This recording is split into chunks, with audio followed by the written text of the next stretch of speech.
મહેસાણા જિલ્લાના વિસનગર શહેરના ગૌરવપથ રોડ ઉપર નગરપાલિકા સંચાલિત એકમાત્ર શહેરના લોકોને હરવા ફરવા માટેનો ડોસાભાઈ બાગની હાલત દિવસે ને દિવસે ખરાબ થતી જાય છે અને એમાંય હવે તો અસામાજિક તત્વોએ અહીં જાણે પોતાનો ઠેકો બનાવી દીધો હોય તેમ દારૂડિયાઓએ અડ્ડો જમાવી દીધો છે, જેના કારણે શહેરની બહેન દીકરીઓને આ બગીચામાં જતાં પણ ગભરાય છે.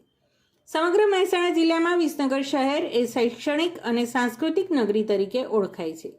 તેના સરેઆમ લીરા ઉડાવતા હોય તેમ અસામાજિક તત્વોએ આ બગીચામાં દારૂની મહેફિલ માણતા હોય તે રીતે જ્યાં જુઓ ત્યાં દારૂની બોટલો જોવા મળી રહી છે.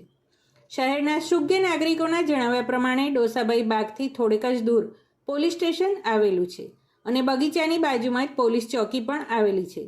છતાં પણ આ અસામાજિક તત્વોને પોલીસનો પણ ડર ના હોય તેમ લાગી રહ્યું છે.